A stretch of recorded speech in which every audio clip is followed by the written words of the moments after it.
지금부터 할게요. 반갑습니다. 예, 여러분 1월과 2월 두 달 코스로 이제 기본 이론 국어 과목을 강의하게 된 최지평입니다. 예, 우리 교재가 나와 있으니까 물론 스프링이라서 우리 학생들이 어떤 친구들은 그냥 제본한 스프링 제본이 아닌 일반 출판사로 연결된 책을 좋아하시는 분도 있고 또 이런 스프링 쪽을 또 선호하는 사람도 있긴 해요. 뭐 형식적 방법이 어쨌든 간에 내용은 뭐 별반 차이가 없습니다. 저도 얼마 전까지 출판을 계속 해왔다가 우리 그 출판사의 여차지찬 사정으로 지금 이제 학원에서 이렇게 스프링으로 제작이 되어 나옵니다. 자, 어쨌든 상 1권, 2권이 있는데 원래 순서로야 1권 다음에 2권을 해야 맞겠죠. 근데 1권을 계속 작년, 그죠? 이미 작년이죠. 작년에 초창기에 한 8월달까지 1권 수업을 해보니까 우리 학생들이 문법 영역을 굉장히 어렵게 여깁니다. 그리고 실제로 너무 어렵다 이래가지고 문법 파트가 1권에 처음에 나오거든요. 그래서 조금 듣다가 그냥 핑 고홈 하시는 분이 있어요. 집으로 가버리더라 이런 얘기죠. 이런 사태가 몇 번 있어 나서 여러 가지 저도 제 나름대로 교수 학습이나 방향이나 과정을 다시 한번 재검증을 쭉 해봤습니다. 그래 보니까 뭐 학생들이 소위 이제 영역에서 처음 이제 시작하는 거니까 조금 관심이 있고 또 기존에 어느 정도 들어서 기초적인 이해를 할 만한 파트부터 먼저 하자 이런 취지에서 2권을 먼저 하게 된 겁니다. 그래서 아마 작년 9월달부터 했는데 2권을 지난달 12월 작년 12월에 이제 1권이 끝났고 이제 2권부터 처음 시작합니다. 그 이유야 여러분의 어떤 접근성 학습적 접근이 용이하다 해서 2권을 택한 거니까 뭐 충분히 이해할 수 있을 것입니다. 1권이든 2권이든요 파트가 나눠져 있으니까 큰 무리수는 없어요. 자, 한번 보시죠. 2권은 독해와 문학입니다. 독해와 문학. 자, 1권은요 문법이에요. 문법과 어휘. 그러니까 국어라는 과목을 크게 그죠 4가지 하위 단위로 나눠보면 하위 범주로 문법, 어휘, 독해, 문학 이 4개의 특징적인 하위 영역으로 나눌 수 있습니다.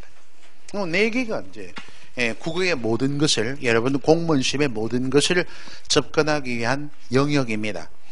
그래서 가만히 보면은 문법과 어휘도 만만치 않거든요. 근데 문법은 우리 학생들이 수능 세대가 되다 보니까 수능 세대의 문법 문제가 여러분 한 문제 내지 2문제 나왔어요. 그러니까 50문항에 한 문제 2문제면 퍼센테이지에서 뭐 거의 뭐 안 나오는 수준입니다. 그래서 학교에서 소위 고등학교 교육 과정에서 문법 교과서가 있었습니다. 지금도 있어요. 여러분 학창시절을 한번 떠올려 보면은 문법 책을 어렴풋이 기억이 나시죠? 기억이 없으신 분도 계시죠? 가령 전문계열 쪽으로는 문법이 없습니다. 일단 보편적인 인문계열 쪽의 고등학교는 문법 교과서가 있었어요. 근데 그 교과서가 있었지만은 특히 뭐 이 카리큘럼이 잘 돼 있는 학교에서는 문법 과목을 일주일에 2번씩 수업하게 되지 2타임씩 3년 수업을 하거든요. 공부를 한 학교가 있는가 하면 그렇지 않은 학교도 많을 거예요. 인문계 치고. 그러니까 이제 실제 이 수능 시험은요 진학 시험이잖아. 공무원 시험은 취업 시험입니다. 성격이 다르잖아요. 진학과 취업은 성격이 다르요. 진학은 상급 학교에 가서 그 수업을 들을 수 있는 능력이 어느 정도인가를 평가하는 것이고 취업 시험의 성격은요 업무 능력 있죠. 여러분이 이제 공무원을 준비하니까 공무원이 되셔가지고 공무원의 업무를 볼 때 이 사람이 어느 정도 능력이 있는가 하는 게 바로 기준이에요. 관점이 다른 겁니다. 그래서 우리 국어라는 이 과목에 통일되어 있죠. 국어, 고등학교 국어, 무슨 뭐 공무원 국어 이렇게 되어 있지만 성격이 좀 다른 겁니다. 그러다 보니까 일단 문제 문항수의 차이가 있어요. 수능시험과 극단 비교를 해보면은 수능에는 50문항, 그게 문법 한 문제 내지는 2문제. 그 다음에 공무원 시험은 20문항 대체적으로. 물론 국회 사무처하고 법원직은 25문항입니다. 그러니까 특이하게 25문항 오지 선택도 있긴 하지만 대다수가 20문항의 사지 선택이에요. 공무원 국어 문제가. 그래 놓으니까 여기서 그죠? 공무원 시험의 40%에서 50% 가까이가 무슨 문제냐면 문법 문제입니다. 그러니까 8문제 내지 10문제 나와버린다. 문법에서.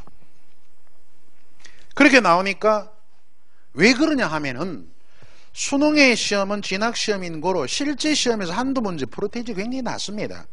근데 공무원 20문제 10문제면 50%면 이건 반이잖아요. 반. 절반.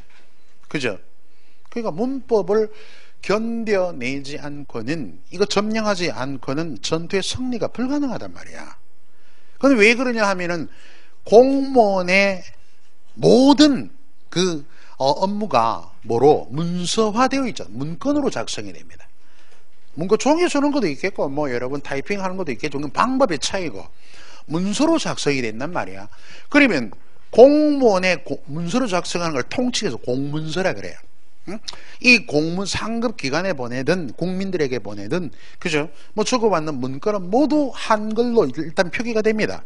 근데 여기에 따른 규정 있잖아요. 맞춤법, 표준어 이런 걸 바르게 써야 한다는 게 기본 취지지 않습니까?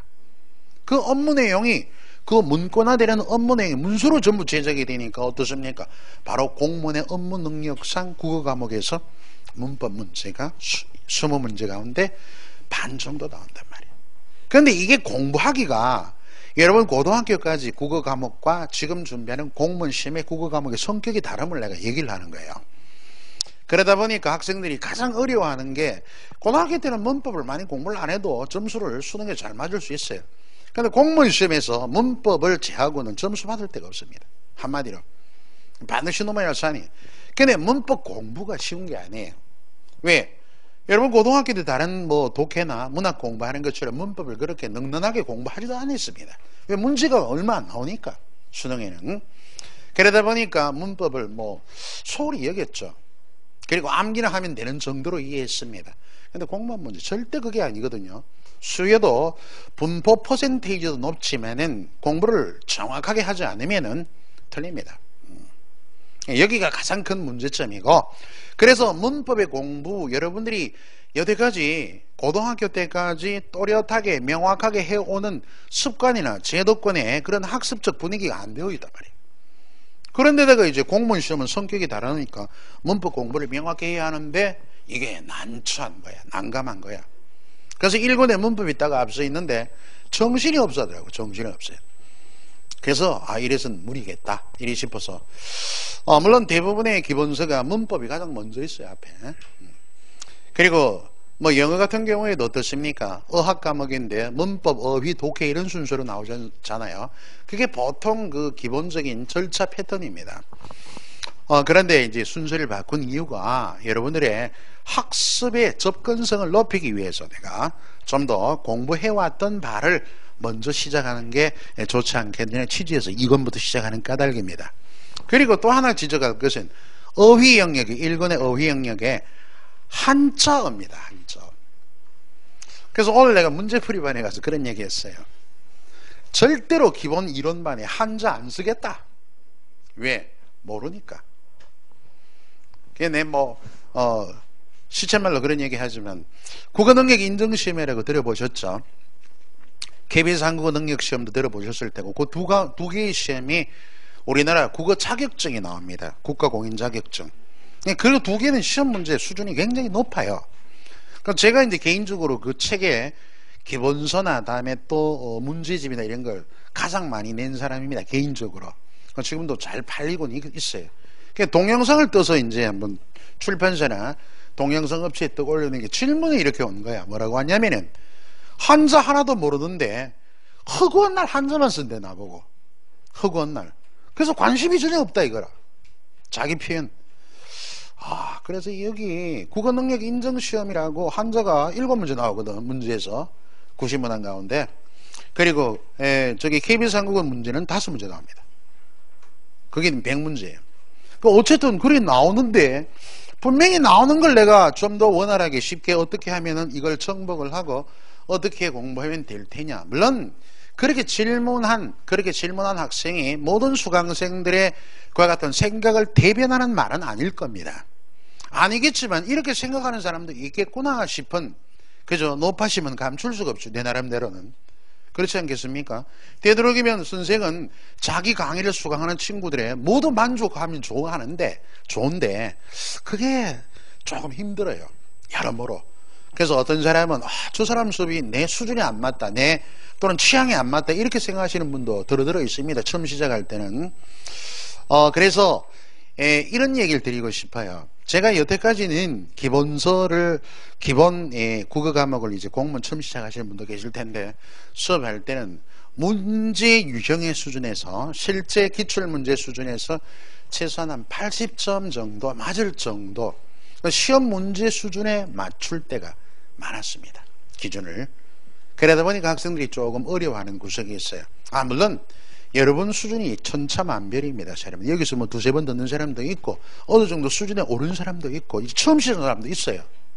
그러나 이게 기본 이론반 처음 시작한다는 취지에서 좀 더 이제 쉽게 접근성 강한 이런 쪽에 파트도 이렇게 연결했으니까 좀 더 쉽게 기본 원론에 맞게끔, 기본 원론에. 그렇다고 물론 분명히 이건 시험에 나오지만 꼼꼼하게 하나하나 지금 당장 터득할 수가 없는 것들을 지속적으로 막 연결한다면 강의는 맞는 얘기인데 학생들이 어려워한단 말이에요. 그런 상황 논리에서는. 공부라는 것도 어느 정도 공력이 쌓여야, 그죠? 심화되고 수준 높은 문제를 풀 수가 있는 겁니다. 무슨 얘기인지 이해되겠죠? 자, 그렇게 해서 내심 그런 판단을 한번 해봤고, 한저어도 만만치 않습니다. 우리 학생들 대다수가 한저에 대해서 거의 맨땅이에요. 근데 공무원 시험에 한자 문제 3문제 나온다. 3문제 나온다고. 최소한 2문제는 나와요. 그 나오는 걸 수업하는데 어려워하니까. 물론 한저에 대한 이해가 떨어지니까 그렇겠죠. 그래서 그런 부분은 평소에는 물론 그 1권의 한저 파트가 따로 있어요. 그거 할 때 조금 지적하고 단계적으로 학습을 점층적으로 심화시켜 나가는 단계적 수업을 하도록 우리 학원뿐만이 아니라 다른 학원도 마찬가지겠지만 그 단계적인 시스템에 맞춰서 수업 방향을 달리 갖다 놨습니다. 기본 이론반에는 가장 기초적인 이해를 할 수 있도록 여러분에게 이걸 테니까, 또 조금 더 부족하다, 자세히 알고 싶다는 사람은 또 우리가 단과반이 있습니다. 심화시켜 가지고 파트별로 나눠 가지고 굉장히 집중적으로 가르치는 이런 반이 있고, 또 시기에 따른 문제풀이반도 있어요. 문제풀이반도 그 단계가 각각 다릅니다. 기출문제 점검하는 것도 있고, 또 내지는 유형별, 단원별 학습도 있고, 또 나아가서 모의고사 학습 이렇게 연결해서 단계별 학습이 가능토록 연결이 된 게 있습니다. 오늘은 2014년 첫 수업입니다. 그래서 올해 안에 나름대로 계획은 정해놨겠죠.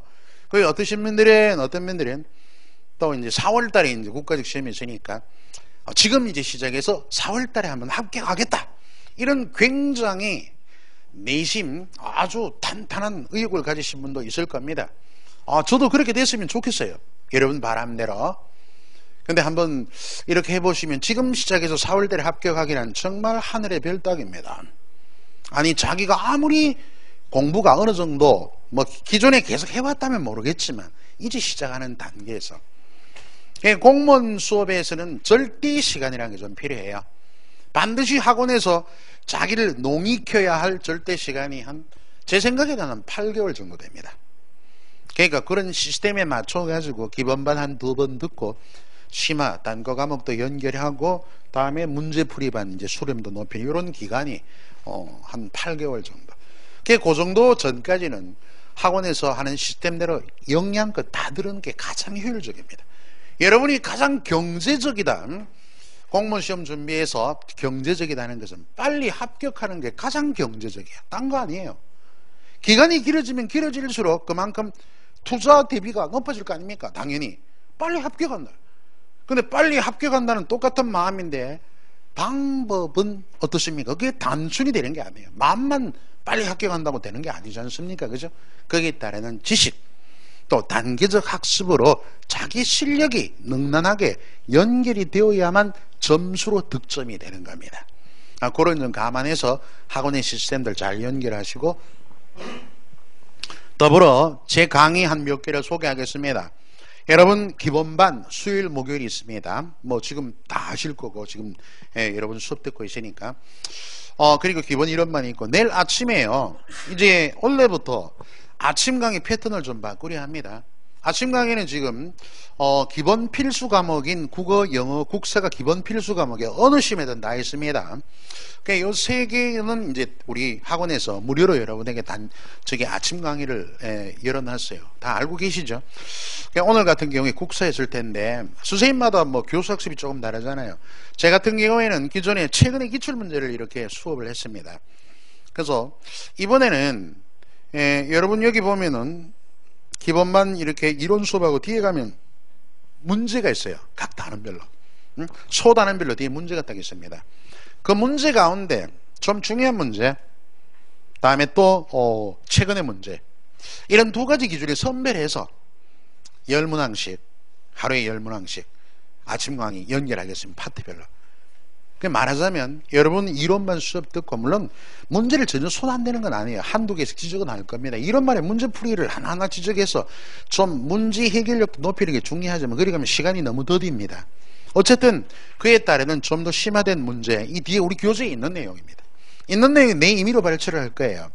그래서 그 문제 10문항을 가지고 이제 한 주마다 매주 이렇게 수렴해 갈 테니까 여러분의 패턴 시간 순에 맞추겠습니다. 수업 순에. 그러니까 아침 강의는 다시 말하면 기본 이론의 연장선이겠거니 해서 여러분들 국사가 오늘 있었잖아요. 수, 다음에 목요일날 국어, 금요일날 영어 이렇게 있잖아. 그 국사 영어 선생님은 또 어떤 식으로 어떤 교수 학습 방법으로 수업을 할지 모르지만 저는 그렇게 할 테니까 패턴을 그렇게 잡을 테니까 수업을 그날은 목요일 같은 국어 수업의 아침 강의는 여러분들이 8시에 합니다. 조금 더 일찍 와서 워밍업 한다 생각하고 문제 수렴들을 더욱더 극대화하기 바랍니다. 무슨 얘기인지 아시겠죠? 그리고 이론반이 이틀에 걸쳐 있고, 그 다음에 이제 단과 수업은 이번 주 수요일 날 내가 오늘이죠. 오늘은 단과를 끝내는 날입니다. 그러니까 거기가 문법 파트의 어문 규정일 겁니다. 단과를 끝내는 날이고, 다음 주에 개강을 하려 했는데 너무 시차가 짧아가지고 학생들에게 또 공지도 안 돼 있고 이런 상황에서 한 주 더 늦출까 생각 중입니다. 단과 수업이 수요일 날 저녁에 있어요. 저녁에 여러분 수업 끝나고 6시 반부터 주당에 3시간씩 해서 2달입니다. 2달. 그 파트를 이렇게 정해서 합니다. 그래서 지금 첫 번째 파트는 문법 어문 규정이고 두 번째 파트는 어휘와 독해 파트예요. 어휘와 독해. 그래서 이제 두 번째 어휘와 독해 할 차례인데 1월달, 2월달은 다음 주 말고 그 다음 주부터 아마 개강이 될 겁니다. 그러니까 여러분들 한 두어 번 수업을 이렇게 들어보면 아하 뭐가 어느 정도 필요하고 또 저 선생님 수업과 나의 눈높이는 어느 수준에서 맞춰야 수업의 학습의 성취도가 높아지겠다 이런 걸 가만히 올 거야. 이렇게 듣다 보면은 자 그런 점을 연결을 해서 필요한 사람은 또 차후에라도 여러분들이 그 단가도 이렇게 계속 순회를 하거든요. 순환식으로. 그러니까 연결해서 듣기 바라고요. 그 다음에 문제풀이반은 오늘 오전에 있었습니다. 지금 우리 1, 2월은 문제풀이반이 무료죠. 여러분은 수업을 들을 수가 없어요. 왜 그러냐면 이론반하고 문제풀이반하고 겹쳐 있거든.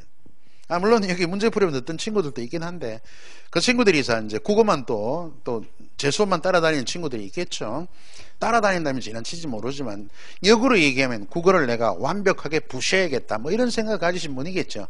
그리고 다른 그 이론반은 또 안 들어도 그 시간에 국어 과목을 문제로 듣는 이런 사람도 있겠죠. 그래서 교재가 아마 지금 한 10권 정도 남아 있을 겁니다. 그래서 교재를 사가지고 한번 훑어봐도 되고 또 이제 동영상도 이렇게 뜨고 있거든요. 그래서 연결해도 됩니다. 근데 이제 막 시작하는 사람은 너무 많은 걸 하려 하지 마세요.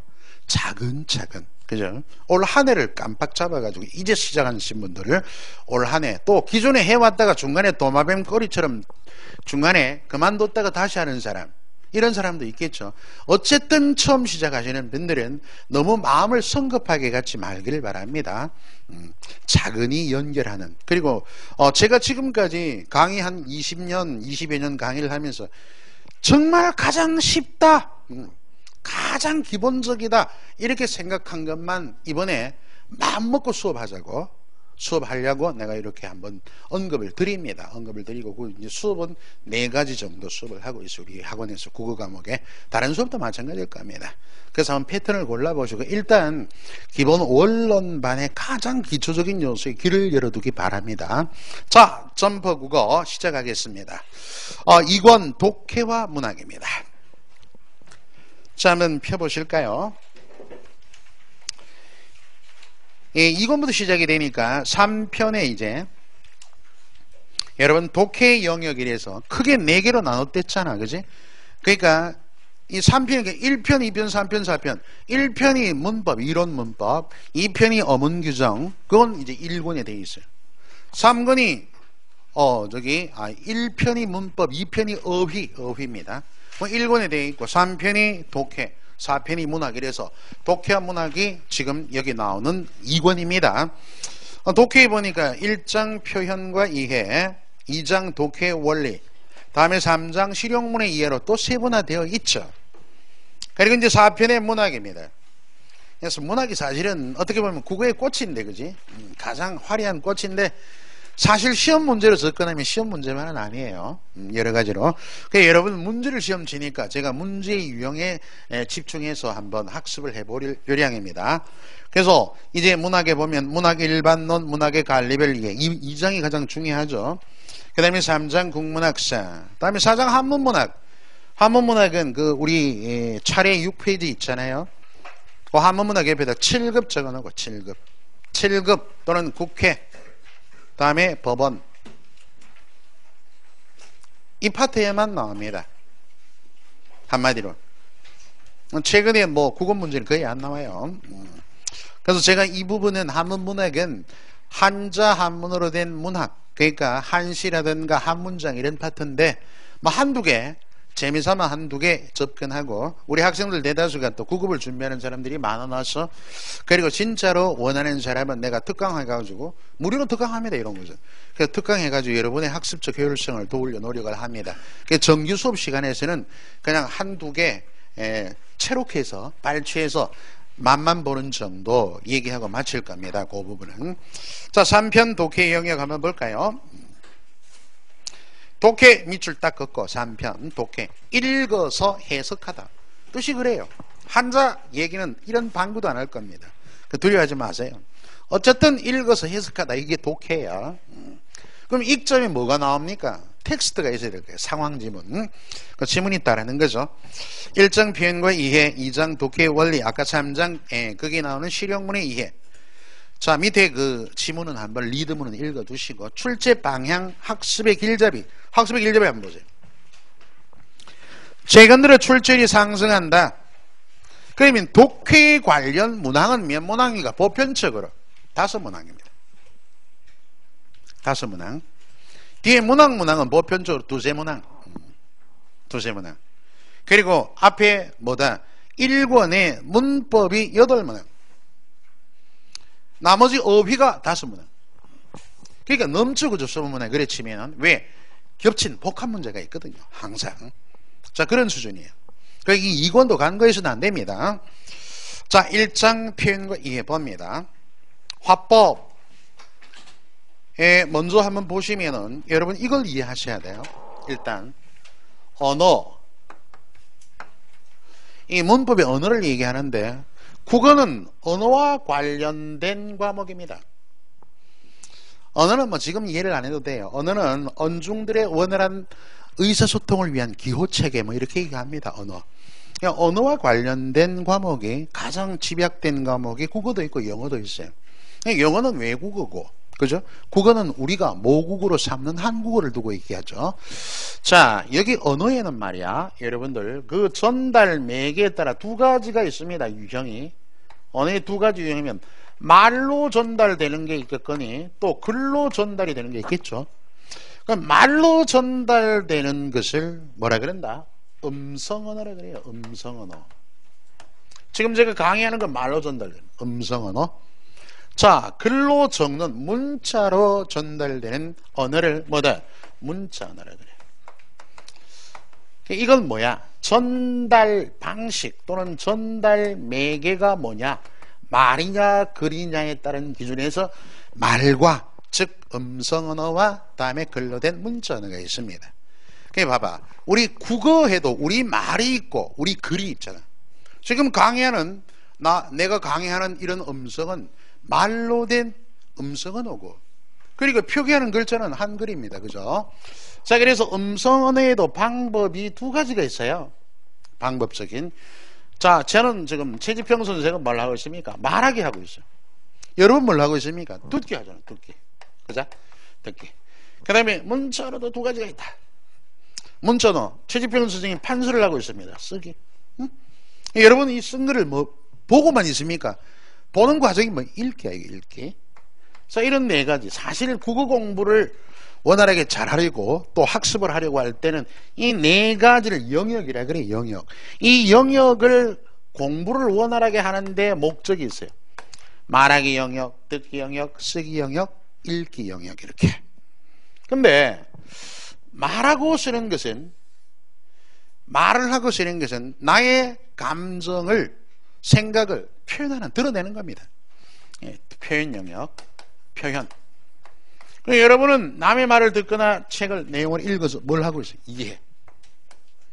그래 따로 이걸 묶어서 말하고 쓰는 것을 표현 영역, 다음에 또 듣고 읽는 것을 이해 영역, 이렇게도 합니다. 자, 그리고 과목. 과목은 고등학교 교육 과정에서 책으로 딱 교과서로 나와 있어요. 과목명이라 그럽니다.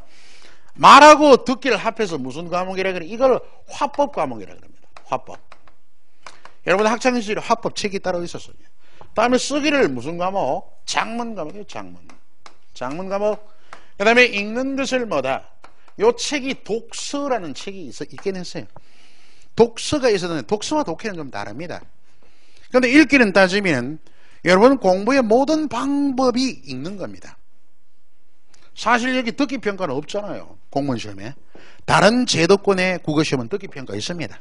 공무원 시험은 듣기 평가 없어요. 이번에 2014년 수능 언어 영역이 명칭이 바뀌었습니다. 국어 이런 과목으로. 명칭이 바뀌면 듣기 평가 없애버렸어요 또. 어쨌든 공무원 시험은 듣기 평가가 없죠. 그러니까 오늘은 여러분과 같이 어디까지? 이 작문 파트까지 4시간 정도 수업할 거예요. 여기까지는 그렇게 어렵지 않습니다. 근데 사실 읽기, 모든 글은 문제시험 칠 때, 그죠? 글로 된 뭡니까? 문건이기 때문에 읽기가 돼야 됩니다. 그래서 가장 중요해요, 독해. 우리가 독해 능력 하면 요것만, 협의적으로 요것만 얘기할 때도 있습니다. 그러나 전반적으로 공무원 시험할 때 듣기 텍스트, 뭐 인터뷰 뉴스 또는 토의 토론이든 일단은 듣는 평가가 없으니까 읽는 과정이 우선시 되잖아요. 그래서 내가 전부 다 독해 영역으로 버무려서 연결한 겁니다. 그러니까 오늘은 아마 여기까지 수업이 될 겁니다. 자, 따라서 표현과 이해란 무슨 말인지 이해가 됐죠, 그게. 그리고 화법은 과목명이다. 그리고 뒤에 가로에서 말하기 듣기 해놨잖아. 볼까요? 말하기, 그 위에는 읽어두고 말하기의 원리 봅시다. 말하기의 목적이 뭘까? 말하기 근본 목적은 청자의 반응을 얻다. 여러분, 청자는 말 듣는 사람입니다. 그리고 대비적인 표현으로 화자는 말하는 사람이죠. 그럼 내가 이 강의를 하는 것도 일종의 말하기입니다. 그죠? 강연, 강의도 말하기예요. 그럼 여러분의 뭐야? 반응을 얻는 데서 리액션, 영어로 얘기하면 이해하겠다, 어렵다, 이런 반응인데, 어렵다 반응이 많이 나오면 난감하겠죠. 저 역시도. 자, 그래서 아주 바닥으로 깔아서 이제 한번 수업을 같이 한번 해보겠다, 이런 얘기입니다. 그렇지만 아무리 쉽게 수업한다 손 치더라도 반드시 알아야 될 것, 또 약간 이건 중요한 건데 그냥 날림공사로 날림 칠 수는 없습니다. 그래서는 안 되겠죠, 그죠? 알아야 될 것도 좀 더 쉽게 접근하고, 지나치게 복잡한 것은 개념 파악에만 연결 통해서 또 아침 강의라든가 좀 단계적으로 조금 수준이 높은 단계에서 수렴도를 높이겠다, 이런 말씀을 드립니다. 자, 그래서 청자의 반응은 동의도 있고 행동화도 있어요. 그렇지 하고 동의해 주죠. 물개박수 치면서. 그런 경우도 있고, 어떤 사람은 뭐 그렇게 마음을 먹고 또 행동을 촉구하는 이런 말하기에 적극적인 방법도 있습니다. 그래서 반응은 여러 가지가 있죠. 또 밑에 보니까 이 반응에는 특히 기본적으로 세 가지: 정보 제공, 지적 반응. 이 강의 같은 건 지적 반응, 정보 제공이죠. 다음에 정적인 반응. 정적인 반응은 주로 감명을 주죠. 그죠? 그래서 뭐 문학 강의 같은 것은 이런 정적 강의가 되겠습니다. 말하기 형식 하면 대화, 1번 대화. 특정한 주제가 없어도 돼요. 두세 사람이 있어도 사람이 말을 주고받는 이야기입니다. 회화, 영어로 써도 됩니다. 회화. 한자는 모르셔도 영어로 다이얼로그 써도 돼요. 참고하고. 자, 뒤에 가서 연설도 있을 거예요. 인터뷰, 요즘 많이 얘기하죠. 인터뷰. 그러니까 여러분 TV 뉴스에서 뭐 시민들 대상으로 하는 것만 인터뷰인 줄 알고 있는데, 보통 면접도 포괄적인 측면에서 인터뷰입니다. 면접. 그래서 거기 인터뷰는 면접, 대담, 회견 여러 가지를 통칭해요. 읽어만 두고, 자, 우리 말하기 영역에서는 꼭 알아야 될 게 이겁니다. 토의와 토론인데 그 밑에 참고, 토의 종류 있죠. 여기다가 라지 A, 이 시험에 잘 나옵니다. 기본적으로. 우리끼리 약속합시다. 라지 하면은 뭐다? 문제에 자주 나오면서 반드시 알아둬야 할 핵심 사안이다. 라지 B, 라지 C 이렇게 나가겠죠. 그 소단원에서 반드시 익혀둬야 할 핵심적인 내용이다. 그게 어렵든 쉽든 그게 중요하지 않고 반드시 알아둬야 된다, 이런 얘기입니다. 자, 토의 보면은 영어로 얘기하면 토의, 디스커전 이렇게 얘기해요. 개념이 두 사람 이상이 모여 집단의 사고 과정은 어떤 문제 해결. 자, 어떤 문제 해결 밑줄. 어떤 문제가 생겼죠. 어떤 집단에 문제가 생겨서 야, 우리 회의하자. 이게 토의예요. 보통 학급 회의 같은 거 있죠. 대표적인 토의입니다. 자, 그래서 밑에는 쭉 읽어두고 참고 토의 종류 요거 A 해놨죠. 심포지엄 옆에다가 적으세요. 심포지엄. 심포지엄이 뭔가? 옆에다가 전문성, 특성 먼저 얘기해. 전문성. 하나의 문제를 여러 분의 전문가가 나옵니다. 강연을 해요. 청중의 질의 응답. 이렇게 탁 꽉 깨매듯이 알아두셔야 됩니다.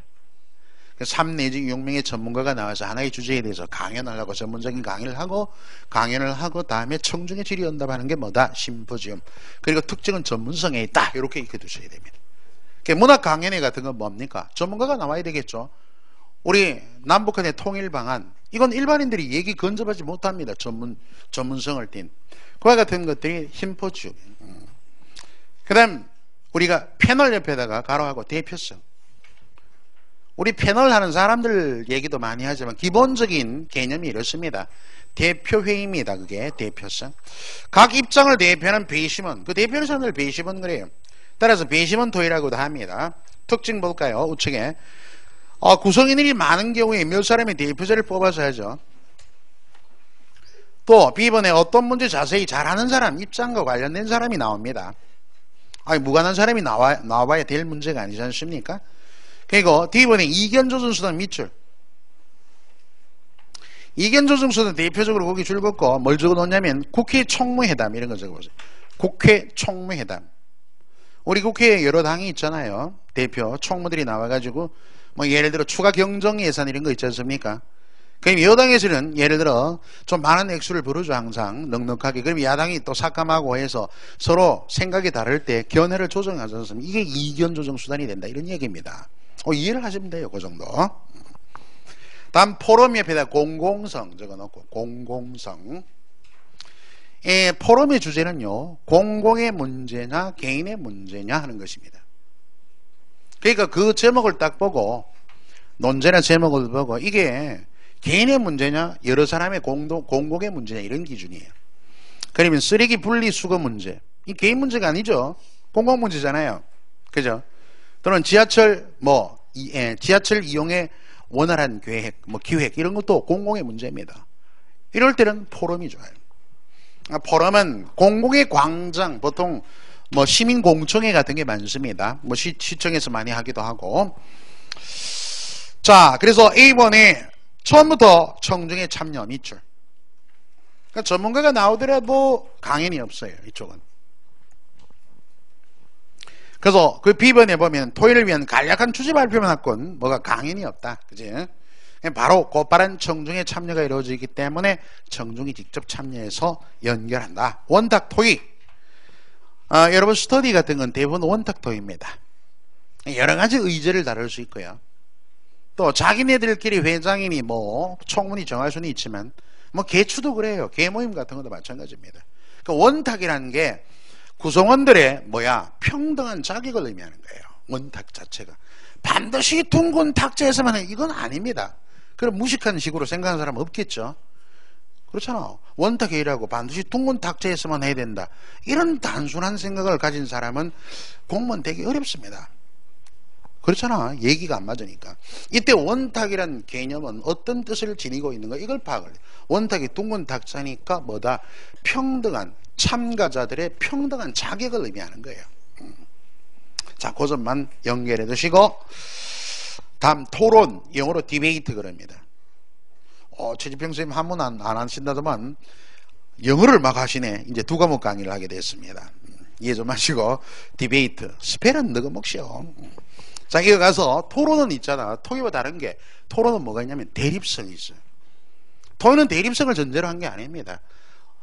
문제 해결을 위한 방안 모색이 가장 중요한 거고 토론은 왜 찬반 양론자가 나와요. 그게 표현되어 있듯이 어떤 문제에 대해서 찬성자 반대자 이렇게 나옵니다. 그래서 사회자가 이끌어가요. 두 사람을 가지고 막 논박을 하겠죠. 토의의 목적 읽어두시고 거기 궁극적으로 집단의 의견 일치만 밑줄 그었어요. 토론의 특징. 자, 상호 의견 대립. 상호 의견 대립이니까 찬성 반대자가 나오죠. 또 상대방의 모순을 지정한 일종의 논쟁입니다. 논쟁을 피 터지게 벌려요. 자, 토론의 종류는 아까 토의의 종류처럼 중요하지는 않습니다. 그러나 방법을 좀 알아두시죠. 인토론. 찬성 한 명, 반대 한 명. 그러니까 토론의 주제로 합당한 것은 이런 문제가 나오죠. 토론의 주제. 토론의 주제는 딱 읽어보고 찬반 양론으로 나눠질 수 있는 제목이 돼야 돼요. 그죠? 사형제도 이대로 좋은가? 이건 토론의 주제로 적절하죠. 찬성 반대 가능하죠. 그죠? 그렇잖아요. 또 요즘 보면은 그 성범죄자에게 전자발찌 막 끼우고 다잖아요. 그리고 화학적 거세 문제도 무슨 얘기야? 일반 상식도 밝아야 됩니다. 일반 상식적으로 보면은 화학적 거세 약을 먹여서 성욕을 억제하는 거예요. 그러니까 화학적 거세 이건 인권을 침범한 것인가 할 때 찬반 가능하죠. 그죠? 그런 것들 이런 것들이 토론의 의제는 논제는 뭐다? 찬반으로 갈라질 수 있는 성격을 띈 것이어야 됩니다. 그런 측면에서 이해하시면 돼요. 자, 토의와 토론 정리가 됐을 겁니다. 6번 볼까요? 이제 프레젠테이션 나와 있죠. 우리 흔히 프리젠테이션 아닙니다. 외래의 표기도 잘 알아두세요. 시험 잘 나옵니다. 외래의 표기도. 그건 어문 규정에 나온 건데 프레젠테이션입니다. 이걸 순화를 하면 시청각 설명해 바로 밑에. 이건 뭐겠어? 우리 문종업을 설명문에 해당합니다. 기획회의 같은 것, 프레젠테이션 하라. 그 그림을 막 그리고 이렇게 제품 설명회 같은 것은 대부분 이런 프레젠테이션입니다. 여러분도 이제 나중에 공직에 공무원이 되고 나면 어떻습니까? 프레젠테이션 많이 할 거예요. 그 부서에서 이번에 사업 계획 같은 것을 프레젠테이션 하라. 이런 것들. 미리 이런 것은 중요한 말하기 일환입니다. 중요합니다. 근데 여러분 시험 문제는 듣기가 없으니까 텍스트가 말하기 텍스트라도 듣는 음성언어로 접근하는 그런 문제가 아니거든요. 일단 읽는 문제니까 그렇게 어려움이 따르지는 않습니다. 자, 그래서 프레젠테이션의 목적은 뭐다? 메시지 전달입니다. 메시지 전달. 그러니까 이게 메시지 정보란 얘기죠. 정보 전달이 목적이니까 뭐다? 설명적 성격이 강하지 뭐. 이번 그 3번 달아두세요.